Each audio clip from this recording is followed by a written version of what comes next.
क्या नाम है जी आपका? मेरा नाम जी हंसदास है। अनुदास जी पाकिस्तान से कब आए थे और क्यों आए थे?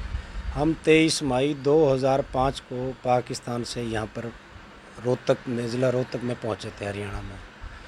हम हिंदू परिवार हैं। तो पाकिस्तान में हमारे ऊपर मुसलमान अत्याचार करते थे, इसलिए हम वहाँ से यहाँ पर आए।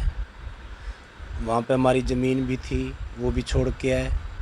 और वहाँ पे हमारे पे बहुत ज़्यादा अत्याचार ये होते थे, जैसे मैं स्कूल जाता था तो हमको ये कहते थे कि तुम कलमा पढ़ो तो तभी आपको स्कूल में पढ़ाया जाएगा, और मुसलमान बन जाओ।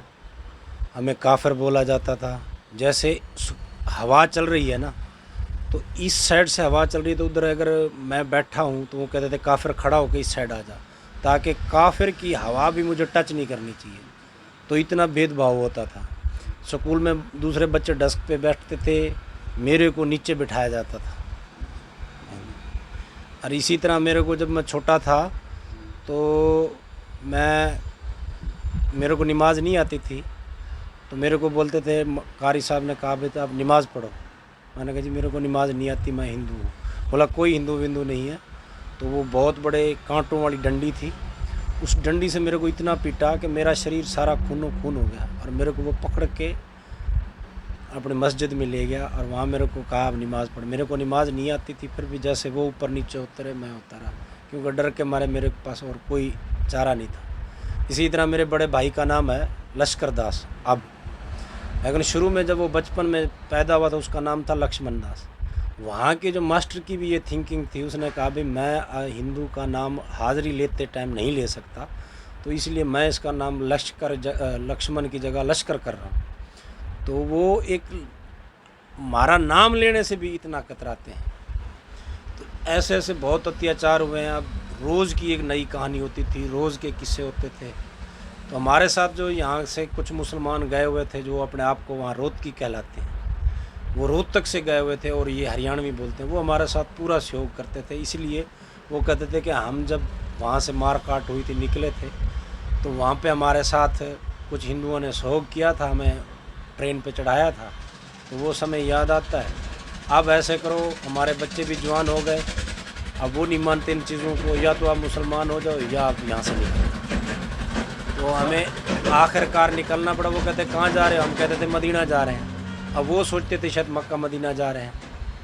तो लास्ट में जब आए तो हम बस पे बैठे थे, तो एक व्यक्ति भागता हुआ आया, तो वो कहने लगा आप भाग कर कहाँ जा रहे हो, आखिर एक दिन आएगा तो हमारा मुसलमानों का राज भी वहाँ पे आएगा। तो इसीलिए हमारी प्रार्थना है कि हिंदू में एकता होनी चाहिए। जो पाकिस्तान से व्यक्ति आकर यहाँ पर वो आतंकवादी इतना टेरर फैला सकते हैं धर्म के नाम पर, तो वहाँ पे रह रहे हिंदुओं पे कितना अत्याचार हो रहा होगा। आजकल तो सोशल मीडिया कुछ दिख जाता है, लेकिन 2005 में जब आए हमें, उससे पहले जितने परिवार आए, तो वहाँ पे बहुत ज़्यादा अत्याचार होते थे जो सोशल मीडिया पे नहीं दिखते थे।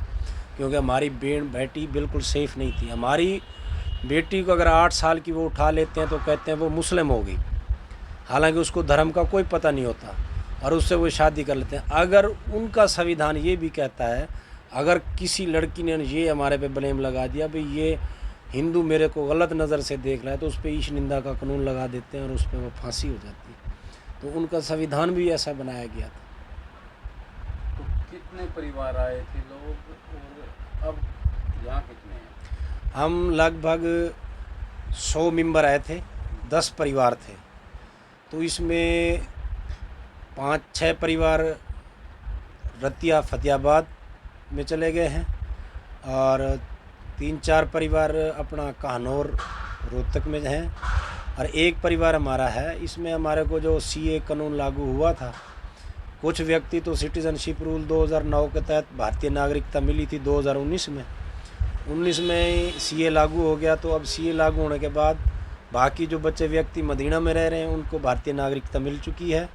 इसी तरह कन्नौर में भी 20 आदमियों में से 10 आदमियों को मिल चुकी है, 10 आदमी रह रहे हैं।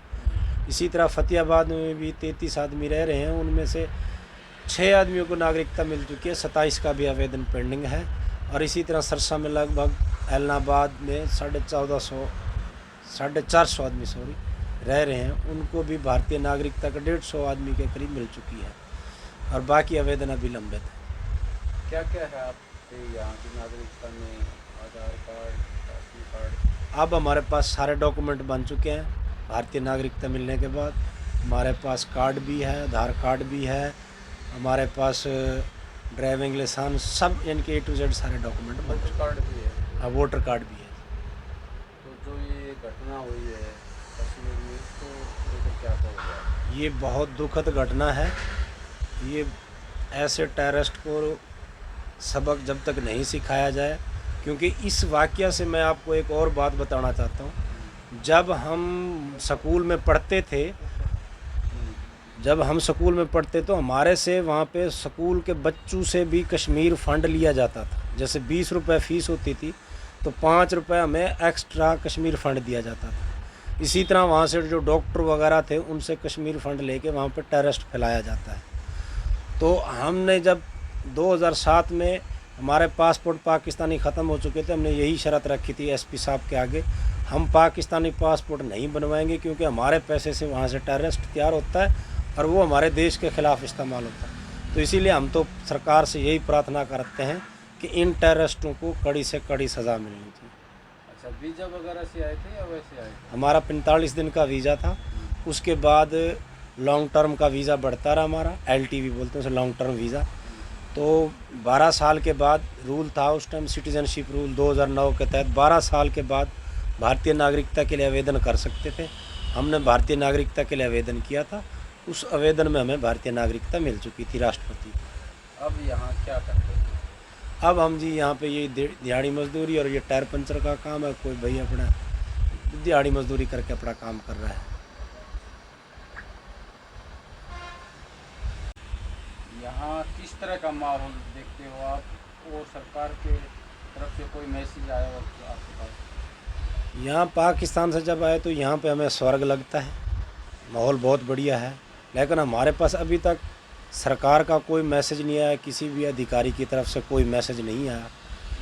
लेकिन मन में भय तो है, जिन व्यक्तियों को नागरिकता नहीं मिली उनके लिए भय है कि हो सकता है सरकार ऐसा कोई कदम ना उठाए ताकि जो CA के अंडर आते हैं लॉन्ग टर्म वीज़ा वालों को, उनको छूट प्रदान की जाए।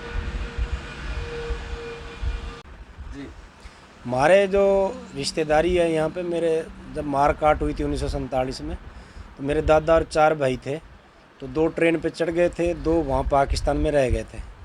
तो उसके बाद खत पत्र चले, फ़ोन हुए, उसके बाद एक दूसरे का मिलन हुआ, लेकिन उनकी रिश्तेदारी यहाँ है। तो यहाँ आने के बाद हमारी शादी यहीं पे हुई है, इंडियन नागरिक है वो, और मेरे अब 5 बच्चे हैं, 4 लड़कियां हैं और 1 लड़का है।